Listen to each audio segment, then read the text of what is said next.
Deus me deu essa palavra há mais ou menos uns 15 dias e é impressionante como a cada culto, a cada reunião, escola bíblica, o Senhor vem confirmando essa palavra. Então eu tenho certeza que Deus tem algo muito poderoso para as nossas vidas nessa noite. E antes de ler esse texto, eu quero fazer uma pequena introdução.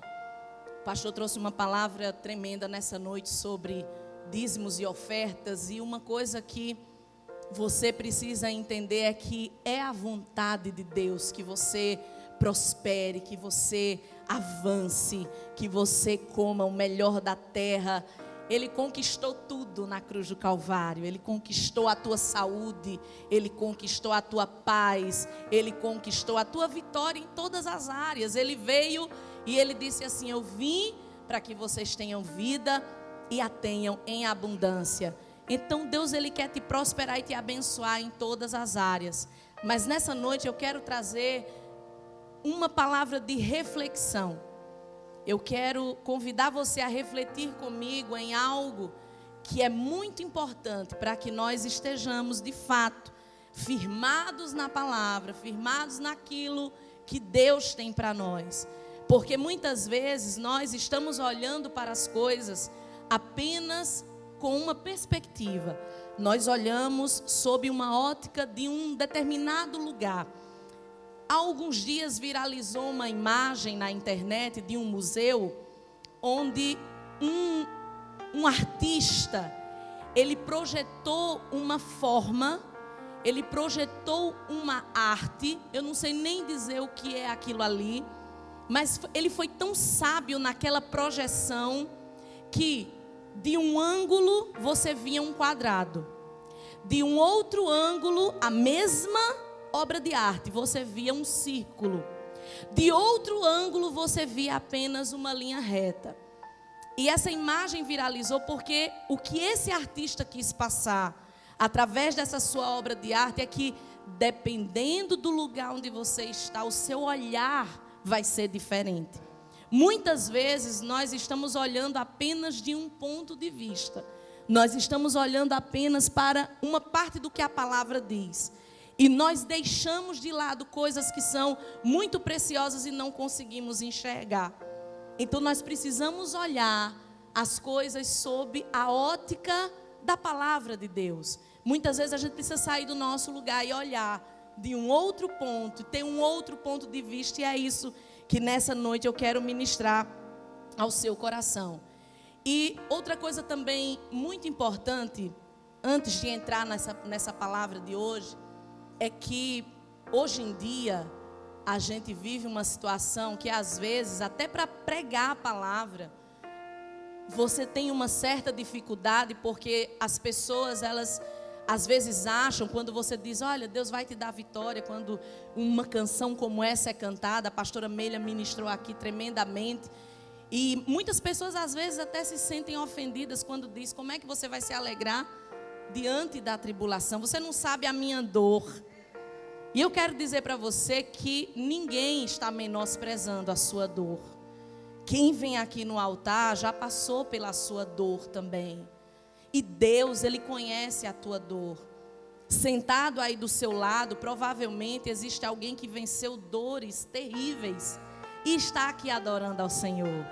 Então ninguém quer menosprezar. Essa palavra não é para menosprezar a tua dor, mas é para te levar a olhar a tua dor, a olhar para a tua vida sob uma outra perspectiva. E eu quero trazer essa reflexão de Hebreus capítulo 11. Eu quero pedir permissão aos irmãos para ler todo esse texto, porque é nele que nós vamos meditar nessa noite. Então eu quero ler com você todo esse texto. Já deu tempo você encontrar, então quem encontrou diga amém. Hebreus 11 fala da fé e diz assim: ora, a fé é a certeza daquilo que esperamos e a prova das coisas que não vemos. Pois foi por meio dela, de quem? Da fé, que os antigos receberam bom testemunho. Pela fé entendemos que o universo foi formado pela palavra de Deus, de modo que aquilo que se vê não foi feito do que é visível. Pela fé Abel ofereceu a Deus um sacrifício superior ao de Caim.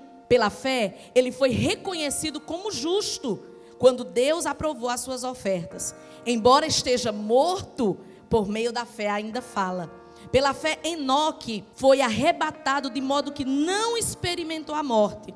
E já não foi encontrado porque Deus o havia arrebatado. Pois antes de ser arrebatado, ele recebeu testemunho de que tinha agradado a Deus. Olha o que diz o versículo 6. Sem fé é impossível agradar a Deus. Pois quem dele se aproxima deve crer que ele existe e que recompensa aqueles que o buscam. Pela fé, Noé, quando avisado a respeito de coisas que ainda não se viam, movido por um santo temor, construiu uma arca para salvar sua família. Por meio da fé, ele condenou o mundo e tornou-se herdeiro da justiça, que é segundo a fé. Pela fé, Abraão, quando chamado, obedeceu e dirigiu-se a um lugar que mais tarde receberia como herança, embora não soubesse para onde estava indo. Pela fé ele peregrinou na terra prometida, como se estivesse em terra estranha. Viveu em tendas, bem como Isaque e Jacó, co-herdeiros da mesma promessa. Pois ele esperava a cidade que tem alicerces, cujo arquiteto e edificador é Deus. Pela fé Abraão e também a própria Sara, apesar de estéril e avançada em idade, recebeu poder para gerar um filho, porque considerou fiel aquele que havia feito a promessa. Assim, daquele homem já sem vitalidade, originaram-se descendentes tão numerosos como as estrelas do céu e tão incontáveis como a areia do mar. Todos estes viveram pela fé e morreram sem receber o que tinha sido prometido.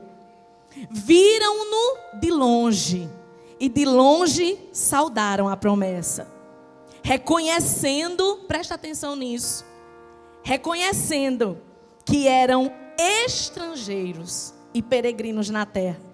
O que assim falam mostra que estão buscando uma pátria. Se estivessem pensando naquela de onde saíram, eles teriam oportunidade de voltar. Em vez disso, esperavam eles uma pátria melhor, isto é, a pátria celestial. Por essa razão, Deus não se envergonha de ser chamado o Deus deles, e lhes preparou uma cidade. Pela fé, Abraão, quando Deus o pôs à prova, ofereceu Isaque como sacrifício. Aquele que havia recebido as promessas estava a ponto de sacrificar o seu único filho. Embora Deus lhe tivesse dito por meio de Isaque, a sua descendência será considerada. Abraão levou em conta que Deus pode ressuscitar os mortos. E figuradamente recebeu Isaque de volta dentre os mortos. Pela fé, Isaque abençoou Jacó e Esaú com respeito ao futuro deles.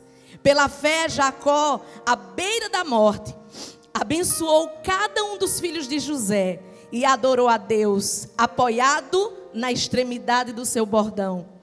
Pela fé, José, no fim da vida, fez menção do êxodo dos israelitas do Egito e deu instruções acerca dos seus próprios ossos.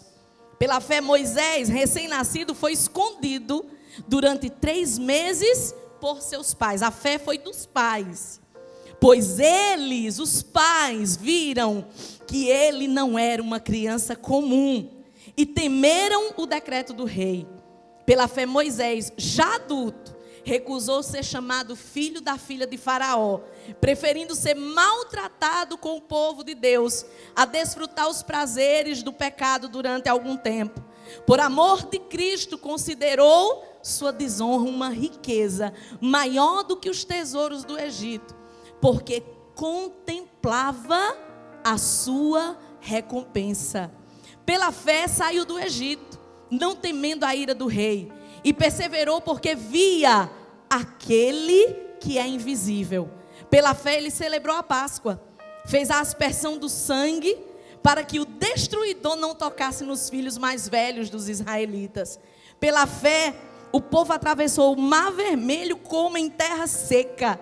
Mas quando os egípcios tentaram fazê-lo, morreram afogados. Pela fé caíram os muros de Jericó depois de serem rodeados por 7 dias. Pela fé, a prostituta Raabe, por ter acolhido os espiões, não foi morta com os que haviam sido desobedientes. Aí eu acho muito interessante o que o escritor aos Hebreus ele diz no versículo 32. Que mais direi? Eu não tenho tempo para falar de Gideão, Baraque, Sansão, Jefté, Davi, Samuel e os profetas, os quais pela fé, olha o que eles fizeram pela fé: conquistaram reinos, praticaram a justiça, alcançaram o cumprimento da promessa, fecharam a boca dos leões, apagaram o poder do fogo e escaparam do fio da espada. Irmãos, guarde isso: da fraqueza tiraram força, se tornaram poderosos na batalha e puseram em fuga os exércitos estrangeiros. Houve mulheres que pela ressurreição tiveram de volta os seus mortos. Uns foram torturados e recusaram ser libertados para poderem alcançar uma ressurreição superior. Outros enfrentaram zombaria e açoites. Outros ainda foram acorrentados e colocados na prisão, apedrejados, cerrados ao meio, postos à prova, mortos ao fio da espada. Andavam errantes, vestidos de peles de ovelhas, de cabras, necessitados, afligidos e maltratados. E eu amo o versículo 38 que começa dizendo: o mundo não era digno deles. Vagavam pelos desertos e montes, pelas cavernas e grutas. Todos estes receberam bom testemunho por meio da fé. No entanto, nenhum deles recebeu o que havia sido prometido, a promessa final. Deus havia planejado algo melhor para nós, para que conosco eles fossem aperfeiçoados. Amém. Amém? Irmãos, eu não sei quantas vezes eu já li Hebreus 11. Eu não consigo ler Hebreus 11 sem chorar. Eu não consigo ler esse texto sem chorar, porque eu digo: meu Deus, o que essas pessoas tinham, o que os heróis da fé, aqui é onde nós chamamos de a galeria dos heróis da fé. Qual era o diferencial dessas pessoas? Qual é o diferencial dos heróis da fé? O que esses homens e essas mulheres tinham de diferente, de especial? O que é que essa geração de pessoas aqui que nós falamos, a gente começou lá de Abraão, Noé, Abel, está se falando do início da Bíblia. A palavra de Deus está falando aqui de heróis desde o princípio até os dias contemporâneos aqui. O que é que eles tinham de tão especial? O que movia esses heróis da fé? Essa foi uma pergunta, essas foram perguntas que eu comecei a me fazer e que o Espírito Santo começou a me inquietar nesses 15 dias. O que é que eles tinham? Porque, irmãos, aqui a gente está falando de problemas graves. A gente está falando aqui de tribulações. Todas as vezes que eu chego aqui na parte que diz: uns foram torturados e recusaram ser libertados. Outros enfrentaram zombaria e açoites. Outros ainda foram acorrentados e colocados na prisão. Outros foram apedrejados. Me choca essa frase: outros foram cerrados ao meio. Tudo isso por causa do Evangelho. Tudo isso por amor a Jesus. Postos à prova, mortos ao fio da espada. Andaram errantes, peregrinando. O que essas pessoas tinham? O que mantinha essas pessoas firmes, apesar das adversidades? Será que eles tinham algum segredo? Será que eles eram diferenciados na sua compleição, no seu físico, no seu corpo? Será que eles tinham algum hormônio que dava muito vigor? Não. Por mais incrível que pareça, todas essas pessoas, elas eram na estrutura iguaizinhas a você e a mim. Iguaizinhas. Pessoas sujeitas às mesmas paixões, pessoas com problemas, pessoas que muitas vezes se sentiam fragilizadas. Mas a minha pergunta é: o que elas tinham? O que é que o profeta Abacuque tinha para chegar ao final do livro e dizer assim: ainda que a figueira não floresça, ainda que não haja ovelhas no curral, ainda que não haja fruto na videira, resumindo, ainda que não tenha nem o que comer, que eu não tenha o fruto do meu trabalho, todavia eu me alegrarei no Senhor. O que é que Abacuque tinha? O que é que esses homens... Tem um texto em Atos dos Apóstolos, quando Pedro e João, eles são açoitados. Eu acho muito interessante, nos primeiros açoites, ali nas primeiras perseguições, eu acho interessante quando os apóstolos, eles saem da primeira surra que levaram. E o texto diz, se eu não me engano, Atos 6, não tenho certeza. O texto termina dizendo assim: e eles saíram alegres, porque eles se acharam dignos de terem sido torturados por amor a Cristo. As pessoas não entendem porque Paulo e Silas cantavam na prisão. Porque a nossa geração não entende isso. E é nisso que hoje eu quero refletir sobre isso com você. Nossa geração não entende o que é estar preso e cantar. Talvez para alguns aqui diga: é porque não doía. É porque ele não sabe o que é a dor. Talvez ele fosse muito forte. Talvez ele tivesse aquela síndrome, né? Porque existe uma síndrome que a pessoa nem sente dor. Existem doenças que você não sente dor. Talvez você olhe para Paulo e Silas na prisão e diga: talvez eles tinham isso. Não. O que faz Paulo e Silas cantar louvores depois de levar uma surra por causa do Evangelho?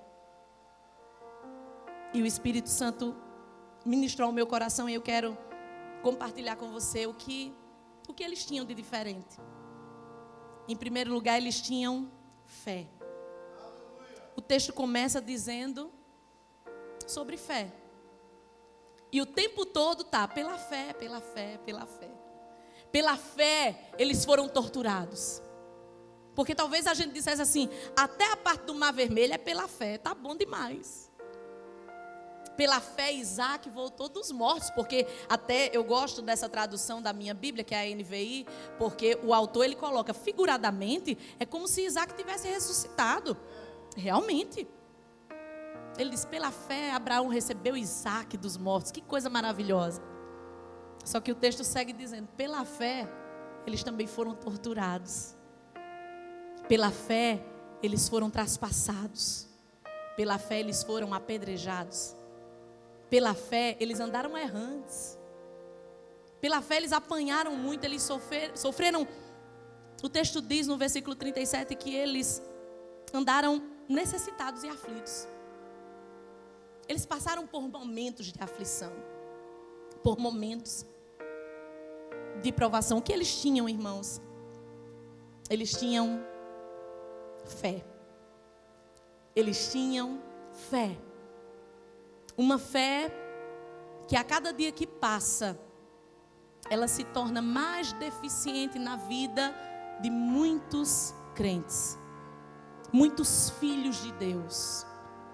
Porque eu volto a dizer o que falei há alguns dias: é normal o mundo andar perdido, porque o mundo não tem o Deus que você tem. É normal o seu amigo estar desesperado. É normal o seu familiar estar aflito. Mas não é normal nós andarmos como aqueles que andam sem Deus no mundo. Nos falta fé. Nos falta convicção. Nos falta firmeza de propósito. nos falta identidade.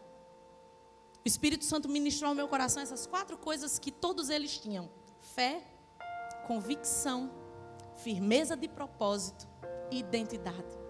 E aí é interessante porque o texto começa dizendo que fé é a certeza daquilo que não vemos. Fé é a prova. É essa convicção que eles tinham. Eu não estou vendo, eu não sei o que Deus vai fazer, mas eu creio que Ele vai fazer.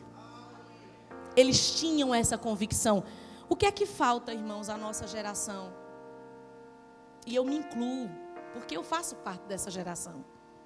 O que falta à nossa geração? Falta fé. Falta a certeza de que aquilo que Deus prometeu vai acontecer. Falta a convicção de que aquilo que a gente ainda não vê vai se tornar real, palpável. Falta isso. E aí, Hebreus capítulo 10, versículo 36 a 39, o pastor ministrou recentemente uma mensagem só em cima desse texto tão poderoso. Hebreus capítulo 10, é só você voltar um pouquinho. Versículo 36 diz: vocês precisam perseverar, de modo que quando tiverem feito a vontade de Deus, recebam o que Ele prometeu. Porque em breve, muito em breve, aquele que vem virá, e não demorará. Mas o meu justo viverá pela fé. E se ele retrocedeu, não vou me agradar dele. Aí eu acho lindo o jeito que o autor dos Hebreus, ele termina, ele diz: nós, eu e você, nós, porém, não somos dos que retrocedem e são destruídos, mas nós somos aqueles que creem e são salvos. Irmãos, viver pela fé é ter essa convicção. Isso é viver pela fé. Viver pela fé, diferente do que muitas vezes, lembre-se do que eu falei no início, eu estou te trazendo aqui uma outra perspectiva de fé. Eu não acredito que não estou aqui descobrindo a pólvora. Provavelmente você já leu, já ouviu. Eu só quero refletir com você. Nós estamos acostumados a relacionar fé com aquilo que a gente ora e acontece, e receber bênção, milagre. Nós estamos acostumados a associar fé a coisa que tudo que eu pedir na hora eu vou receber, isso é fé. Irmãos, muitas vezes precisamos de fé para suportar. O que esses homens e essas mulheres tinham é essa fé, essa convicção que na hora que Deus faz um milagre, glória a Deus. Mas na hora que nós somos torturados por amor a Cristo, nós não vamos recuar. Nós vamos prosseguir, porque existe uma pátria celestial. Agora, essa convicção, ela só é possível quando você sabe quem você é e para onde você está indo. Quando o Espírito Santo ministrou ao meu coração sobre identidade, é sobre isso. Eu e o pastor, a gente conversa muito sobre essas questões. Porque se a gente for analisar, se você parar agora e começar a analisar os problemas dessa geração, nós vamos parar nesse ponto da falta de identidade. As pessoas hoje, elas não sabem nem qual sexo, a qual gênero elas pertencem. Elas se ofendem quando você diz o que elas são. Porque é uma geração sem identidade. Coisas que os nossos antepassados jamais imaginariam. Nasceu um menino, nasceu um menino. Nasceu uma menina, nasceu uma menina. Isso era simples. As pessoas na antiguidade, elas não problematizavam coisas simples. Tudo começa por essa falta de identidade. E aí eu quero destacar o que nós já lemos aqui. Volte para o texto comigo, Hebreus 11. Olha o que diz aqui o versículo 13. Siga só um pouquinho comigo. Todos estes ainda viveram pela fé e morreram sem receber o que tinham prometido. Eles viram de longe e de longe as saudaram. As promessas, eles viram as promessas, como Moisés contemplou a terra prometida. Reconhecendo que eram estrangeiros e peregrinos na terra. Irmão, sabe o que é isso? Identidade. eles sabiam quem eles eram. Eles diziam: nós estamos aqui peregrinando. Nossa pátria não é aqui. Identidade. Os que assim falam mostram que estão buscando uma pátria. Se estivessem pensando na pátria terrena, eles teriam uma oportunidade de voltar. Em vez disso, eles esperavam uma pátria melhor. Isso é a pátria celestial. Isso, irmãos, é identidade. Sabe por que essas pessoas passaram por tudo isso? Porque elas sabiam quem elas eram. E elas sabiam para onde elas estavam indo. Eles eram como nós, eles viviam normalmente, tinham sua família, tinham seu trabalho, mas eles não deixavam que nada tirasse eles do verdadeiro foco, do verdadeiro propósito. Nós somos peregrinos. Eles sabiam que o mais importante era o céu. Essa convicção tem faltado no coração de muitos que são filhos de Deus, que são povo de Deus. E muitas vezes nós estamos nos afligindo por coisas que são muito pequenas diante daquilo que o Senhor já nos deu. A Bíblia diz assim que se Deus não poupou o seu único filho, antes Ele nos deu, como é que Ele não vai nos dar as outras coisas? Deus está nos dizendo que Ele já nos deu o melhor. Ele já nos deu o mais importante. Ele já nos deu o que é mais valioso, que nenhum dinheiro do mundo pode comprar, que é a nossa salvação. Aí Ele diz: você acha que é difícil? Vamos parafrasear. Você acha que é difícil eu te dar a tua casa, o teu carro, o teu emprego? Você acha que é difícil eu abençoar o teu casamento ou restaurar o teu casamento? Você acha que é difícil eu te dar um filho, eu te dar netos? Você acha que é difícil eu abrir aquela porta que você deseja, que você sonha? Deus está dizendo: eu já entreguei o mais importante. Tudo é detalhe. E Ele está dizendo: será que Ele não vai dar? Claro que Ele vai dar. Ele quer que você seja abençoado, Ele quer te abençoar. Mas nós precisamos olhar para aquilo que é mais importante. Quantos aqui têm sonhos? Levante sua mão, desejos, projetos, coisas que você quer realizar. Amém? Eu tenho muitos. Às vezes eu brinco com o pastor, eu digo: eu preciso viver muito para realizar tudo aquilo que eu sonho em realizar. Não sei se vai dar tempo realizar tudo. Eu sonho, quero realizar muitas coisas. Mas, irmãos, nessa minha busca, nesse meu desejo de realizar, como você tem, uma coisa que eu tenho aprendido com o Senhor e que eu tenho colocado na minha vida, no meu coração, e não faz muito tempo não. Nessa busca pelos meus sonhos eu não quero me perder não. Porque tem muita gente que nessa busca está se perdendo. Está buscando tanto as coisas e está se perdendo do que é mais importante. Os heróis da fé, eles não se perdiam porque eles sabiam quem eles eram e para onde eles estavam indo. É muito interessante que Jesus diz assim: de que adianta ganhar o mundo inteiro e perder sua alma? O tempo todo Jesus está dizendo o que é mais importante. Ele não está menosprezando as outras coisas. Nós estamos estudando aqui na escola dominical o texto sobre ansiedade. Jesus não disse que não é para você querer comer, vestir. Não. Ele só está dizendo: a vida é mais importante. Teu corpo é mais importante do que o alimento. Tua vida é mais importante do que a roupa. Ou seja, você é mais importante. Ele não está menosprezando, e Ele não está dizendo para você não trabalhar, não sonhar, não desejar. A Bíblia diz que o nosso Deus, Ele supre necessidades, mas Ele também é aquele que realiza os desejos do nosso coração.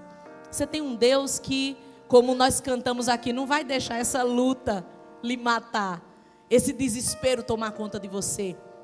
Ele quer te dar e te dar coisas boas. Ele é um Pai poderoso.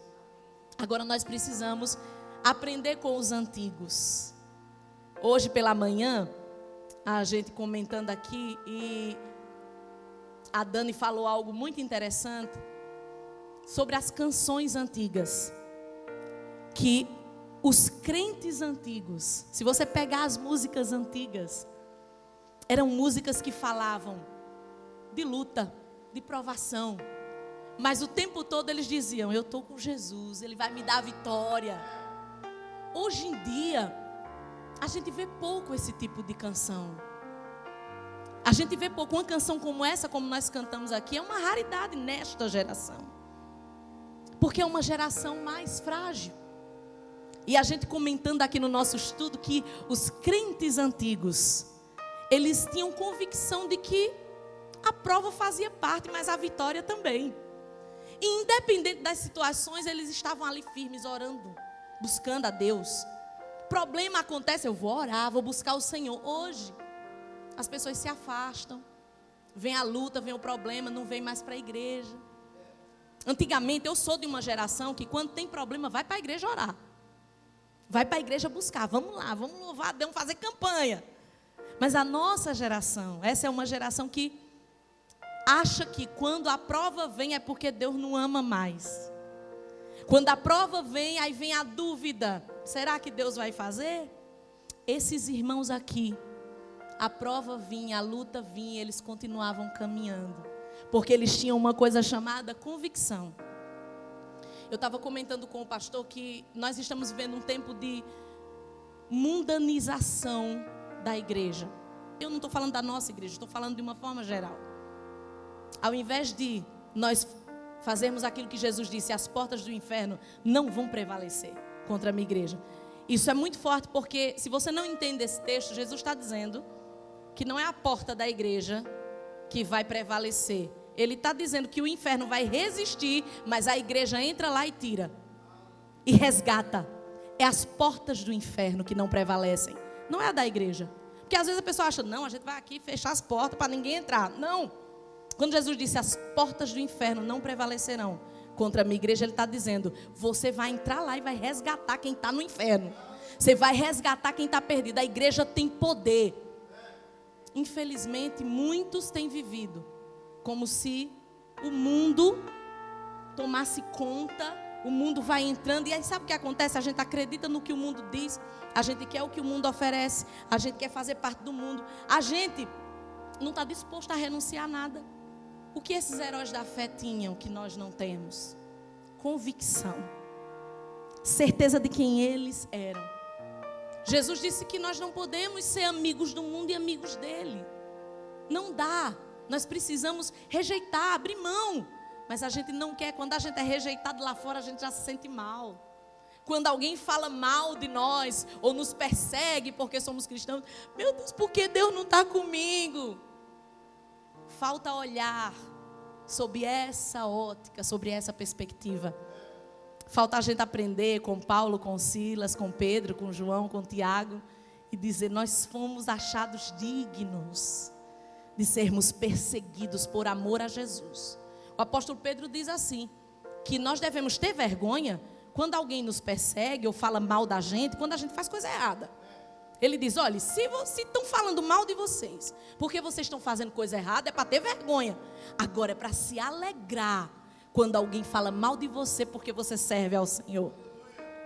Muitos não querem viver essa realidade. E sabe o que acontece? Por viver essa situação, por essa mundanização, por acreditar mais no que o mundo diz do que no que Deus diz, por acreditar mais no que as pessoas dizem do que no que a Bíblia diz, essa geração se tornou frágil. Porque se a fé sai, se a convicção sai, nós ficamos vulneráveis. Aí a gente perde a capacidade de suportar a dor, a gente perde a capacidade de suportar a aflição, de resolver problemas. E o principal, a gente perde a fé no Deus vivo que pode todas as coisas. O apóstolo Paulo falou aqui: eu creio num Deus que ressuscita mortos. Você sabe qual é o tempo que nós estamos vivendo? Eu falei hoje pela manhã. Nós acreditamos que Deus, Ele ressuscita mortos. Nós acreditamos que Deus, Ele cura câncer. Mas quando uma pessoa chega com depressão, a gente diz: isso aí não é com Deus. Quando a ansiedade nos aflige, a gente diz: essa área não. aqui o Senhor não entra. Irmãos, isso é um desrespeito para com Deus. Porque o meu Deus, Ele cura qualquer coisa. Ele cura qualquer enfermidade. Você dizer que Deus pode te dar uma casa, mas Ele não pode restaurar teu casamento. Você crê que Deus pode te dar aquele carro dos sonhos, mas você não acredita que Deus pode salvar o teu parente. Você está desrespeitando Deus. Isso é um desrespeito. Porque Ele diz assim, tudo é possível ao que crê. E Ele diz, se creres verás a glória de Deus. Tudo se resume no nosso erro, na nossa falta de fé. O que é que eles tinham que nós não temos? Fé, convicção, certeza de que nós estamos do lado daquele que é o Todo-Poderoso. 1 Pedro capítulo 5, versículo 6 diz assim, um texto muito conhecido: portanto, humilhem-se debaixo da poderosa mão de Deus para que Ele os exalte no tempo devido e lancem sobre Ele toda a sua ansiedade, porque Ele tem cuidado de vocês. Sejam sóbrios e vigiem, porque o diabo, que é o inimigo de vocês, anda ao redor como um leão rugindo, procurando a quem possa devorar. Resistam-lhe, firmes na fé, sabendo que os irmãos de vocês, nossos irmãos em Cristo, que a gente nem conhece, em todo o mundo, ao redor do mundo, eles estão passando pelos mesmos sofrimentos. Do seu lado aí pode ter alguém passando pelo mesmo sofrimento, mas não te falou, mas está vivendo a mesma dor que você. Então nunca pense, minha dor é maior, porque os teus irmãos, Pedro aqui ele é cirúrgico. Lembre-se que ao redor do mundo os irmãos estão passando as mesmas coisas, porque essas provas fazem parte da vida.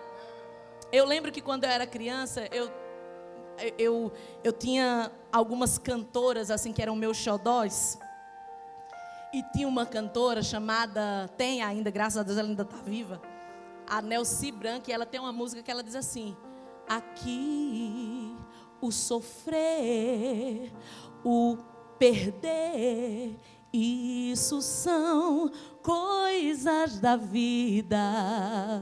A ciência, as doenças, os problemas, isso são coisas da vida.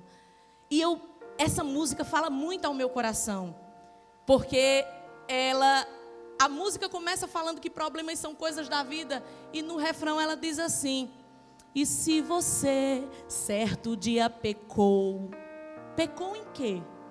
Na falta de fé do Deus que pode resolver os problemas. Aí ela diz: e perdeu todo o amor ao Senhor, Ele ainda te chama, vem, ó alma abatida.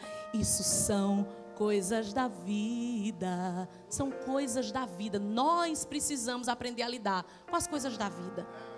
Nos tornamos frágeis, porque não estamos sabendo lidar, porque a gente acha que só a gente vive esse problema, mas os nossos irmãos estão vivendo. Aí olha o que ele diz aqui, ele termina dizendo: o Deus de toda graça, que os chamou para a sua glória eterna em Cristo Jesus, depois de vocês terem sofrido durante um pouco de tempo, não é o tempo todo, são provas, lutas, dificuldades, vêm sobre todo mundo. Olha a palavra que ele libera: Ele os restaurará e os confirmará e lhe dará forças e os porá sobre firmes alicerces. Que palavra poderosa! Ele está dizendo, depois de você passar pela luta, Deus vai te colocar num lugar firme. Faz parte da vida. Faz parte da vida viver os problemas, as enfermidades, as angústias. Agora nós precisamos aprender com os nossos irmãos aqui a ter essa convicção. E aí nós temos falado muito sobre ansiedade, e eu acho muito lindo, porque toda vez que, lembre-se que a Bíblia é escrita, não tem negócio de capítulo, versículo, isso é dividido para facilitar o nosso aprendizado. Esse texto é uma história só, é uma carta só. No mesmo texto que diz: lancem sobre ele toda a sua ansiedade, está dizendo: permaneçam firmes na fé. Toda vez que Deus fala de ansiedade, Ele nos dá o antídoto da ansiedade, que é a fé. Toda vez que Ele diz, não fiquem ansiosos, homens de pequena fé, Ele está nos convidando até essa fé. Essa fé que os heróis, que esses homens aqui chamados de heróis, mas eram pessoas como você. Você pode ser um herói da fé. Você pode hoje sair daqui e dizer, eu sei que vai vir problema. O apóstolo Paulo trouxe uma palavra poderosa na quinta-feira, na terça-feira. Então nós precisamos entender, os problemas virão, mas você tem que ter essa convicção e dizer, eu sei que depois que passar, o Senhor vai me colocar num lugar seguro. Uma vez eu li um livro, eu não me lembro agora, por isso que não vou lhe dizer qual livro, mas eu li um livro do Dr. John Maxwell. Eu tenho muitos, por isso que eu não sei qual é. Mas um dos livros do Dr. John Maxwell, ele diz o seguinte, uma frase que ficou para sempre no meu coração. Ele disse, quando você se sentir ansioso, angustiado, achando que a sua vida não é tão boa, achando que esse problema não tem solução, procure alguém que esteja pior que você e ofereça ajuda. Ele diz, eu lhe garanto que essa ansiedade, que essa tristeza vai embora. E ele diz, visite os hospitais, visite os enfermos, visite aqueles que estão abandonados, visite os órfãos. E você vai ver que essa atitude de enxergar sobre uma outra ótica vai te tirar desse lugar. Nessa noite, o meu propósito aqui é que o Senhor fale ao teu coração aquilo que Ele ministrou ao meu coração. Porque, irmãos, nós precisamos ter uma igreja forte. Porque só uma igreja forte resgata os perdidos. Só uma igreja forte ganha almas para Jesus. Eu quero que você faça uma reflexão. Quando as pessoas que não são cristãs, que ainda não conhecem Jesus, olham para você, o que elas veem? Elas veem alguém que tem a alegria da salvação? Ou elas veem alguém que se sente como elas? Você entende que se a gente não entender esses fundamentos da palavra, nós não viveremos essa vida abundante. Se nós não entendermos que problema faz parte da vida, situações difíceis acontecem. Eu sempre digo, aqui na igreja, nós temos aqui pessoas, aqui na igreja, nós temos pessoas aqui que suportaram situações que eu não consigo e nem quero imaginar, mas estão aqui. Pessoas que perderam entes queridos, que passaram por enfermidades e foram desenganados do médico, mas eles disseram, eu vou continuar, porque eu sei que o meu Deus, o meu Redentor vive. E estão aqui. O que essas pessoas têm? Elas têm convicção.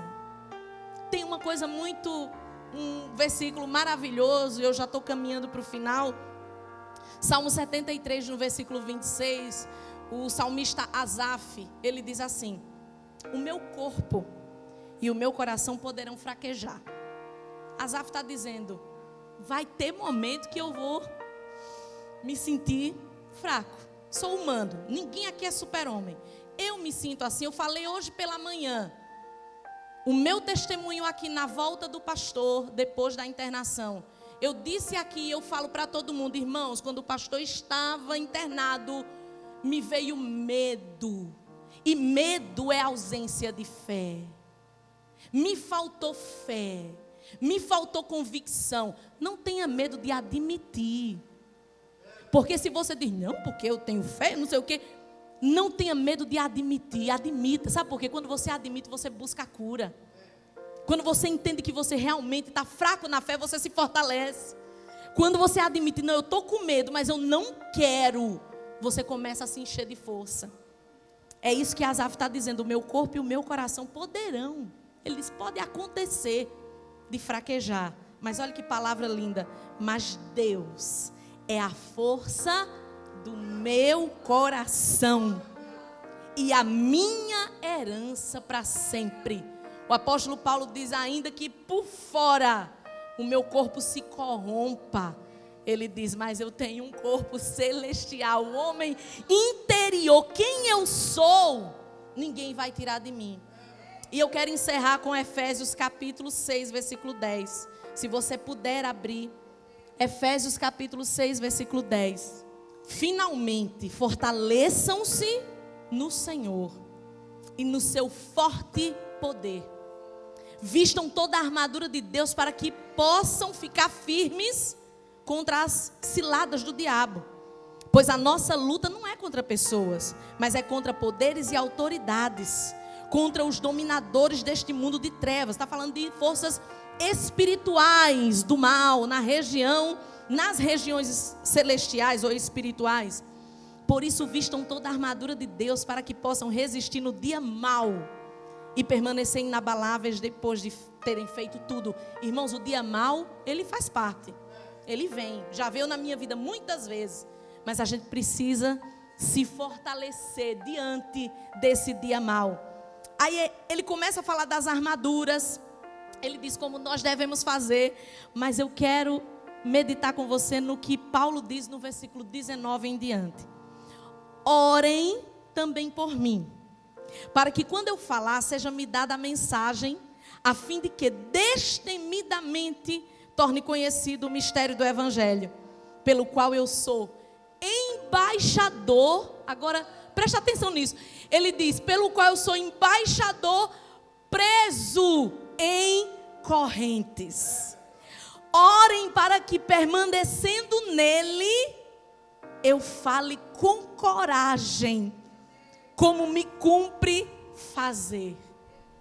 Irmãos, o livro de Efésios é escrito por um homem preso. Um homem preso por causa do Evangelho.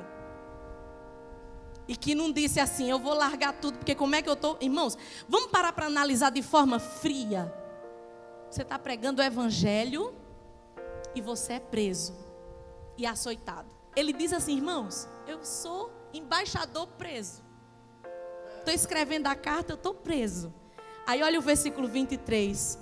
Paz seja com os irmãos e amor com fé, da parte de Deus Pai e do nosso Senhor Jesus Cristo. A graça seja com todos os que amam o nosso Senhor Jesus Cristo. E ele poderia parar aqui, mas ele diz, com um amor incorruptível. Eu não consigo imaginar que sentimento é esse de estar numa prisão por causa deste Jesus e dizer, eu amo de uma forma incorruptível. É um homem preso, mas é um homem livre na sua mente. É um homem que estava acorrentado, mas dizia, já está preparado para mim a minha coroa, convicção. Ele diz, eu estou sendo derramado como uma oferta. Convicção. Hoje nós vivemos uma geração livre, mas é escravizada aqui. A gente libera a palavra e diz, você é filho de Deus. Deus tem um plano na tua vida. Deus fala com você na palavra, no altar, através de alguém que Deus levanta para falar com você. O profeta fala com você e diz, Deus vai fazer. E você diz, eu acho que não. Eu não sei, será porque eu sou tão pequeno, tanta coisa ruim acontece comigo? Nos falta essa convicção, esse amor incorruptível. O que faz, irmãos, é quando a sua mente ela é livre. E eu quero nessa noite liberar uma palavra sobre a sua vida, que a sua mente seja livre. Que a partir de hoje você nunca mais se sinta como um qualquer, porque você não é. Você é filho de Deus, você não é mais escravo. A gente canta aqui, eu não sou mais escravo do medo. Eu sou filho, é diferente. O escravo do medo é assim, mas o filho é diferente. Ele diz, Jesus diz assim, eu não chamo vocês mais de criaturas, de servos. Ele diz, eu chamo vocês de amigos. Vocês são meus amigos. Ele diz, o Pai está chamando vocês para ficarem comigo aqui nesse mesmo lugar e dizer, vocês são filhos de Deus. Quando você tem essa convicção, você passa por qualquer situação E eu não estou dizendo que você vai passar com um sorriso no rosto. Mas quando a dor vier, você vai se lembrar. Você vai dizer: quando eu estava lá, orando, chorando no meu quarto sozinha, o meu telefone chegou uma mensagem do pastor. E ele disse: tudo que Deus falou a nosso respeito, Ele vai cumprir. E eu peguei aquela palavra e disse: se Ele está lá, vendo todo dia sair gente dentro de um saco preto, Ele está vendo isso, porque tem muita gente que não suportaria. Infelizmente, muita gente morreu por causa do emocional. E não é culpa das pessoas. Não é porque elas são fraquinhas, não. É porque homens malignos torturaram o psicológico das pessoas durante esse período. E eu disse: se o pastor está lá e ele está dizendo isso. Eu me levantei e eu não sentia gosto de nada, não sentia cheiro de nada. E eu comecei a comer. E eu comecei a pegar aquela palavra. E aquela palavra foi tudo na minha vida. Durante todos aqueles dias. E eu quero dizer para você: o dia mal vem. O medo vem, mas deixa eu dizer para você: tudo que Deus falou a teu respeito, Ele vai cumprir. Nós precisamos, irmãos, reacender a chama da alegria da salvação na nossa vida. Sabe o que acontece? Muitas vezes nós andamos de cabeça baixa. Eu não estou falando do momento que você está enfrentando problemas, porque quando a gente está vivendo a situação, é um parente doente, é um problema familiar, é um problema com relação a dinheiro, problemas que afligem todos nós. Mas existem pessoas que elas têm uma vida, elas passam a vida numa tristeza, numa angústia, elas não desfrutam do que a Bíblia diz, a alegria da salvação. Quando Davi é castigado por Deus por causa do seu pecado, ele diz assim: Senhor, ele não diz me devolva poderes, não, ele diz assim: Senhor, me devolva a alegria da salvação e não retire de mim o teu espírito. Um homem que era pobre ficou rico. Ele não diz assim: não tire meu dinheiro, não. Ele diz assim: não retire o teu espírito. E eu quero essa alegria. Eu não sei, talvez você esteja vivendo na igreja sem entender quem você é. Por isso você não consegue sorrir. Por isso você não consegue adorar. Existem pessoas que são travadas na hora do louvor, porque elas têm vergonha, porque elas se sentem indignas de viver esse momento, de se entregar, de glorificar, de cantar alto. Ah, mas minha voz é desafinada. Não interessa. O perfeito louvor não é um louvor afinado, é o louvor que sai daqui. Esse é o louvor perfeito. Porque se louvor perfeito fosse afinação, os cantores do mundo estavam adorando a Deus e não estão. Então, irmãos, guarda essa palavra no seu coração. Você é livre. Você é filho de Deus. Você é um cidadão do céu. Seu nome está escrito no livro da vida. Então, se você está passando por um problema, por uma dificuldade, creia que vai passar. Creia que Deus tem algo maior. O que me chama a atenção nesse texto que nós lemos, sabe o que é? Muitos desses homens não receberam a promessa, viram de longe. Mas isso não impediu eles de adorarem ao Senhor. Existem pessoas que Deus faz 99 milagres, mas o 100º milagre ainda não aconteceu. Já é motivo para ficar triste, achar que não é merecedor. Eu quero dizer para você: vamos fazer um pacto com Deus a partir de hoje, de viver essa palavra que a pastora Amélia cantou. Ainda que a figueira não floresça, ainda que não haja fruto na vida, ainda que o produto da oliveira minta, não tem nada, é seco, todavia me alegrarei. Vamos fazer esse pacto como os heróis da fé. Nós precisamos reacender essa chama na nossa vida. E eu quero convidar você a ficar de pé nesse momento. Eu quero cantar uma canção, provavelmente você conhece. Essa música fez parte da minha adolescência. Hoje ela foi regravada por muitos outros cantores. Mas essa era uma música que eu cantava muito quando eu era adolescente. Eu quero cantar com você porque essa música, ela é uma oração para que essa palavra se cumpra na nossa vida. Feche seus olhos aí onde você está, porque nós vamos lembrar do que os heróis da fé fizeram. Sempre vão lembrar da coragem, do amor, da firmeza e vontade, da fé e devoção. Peça ao Senhor, diga: reaviva, ó meu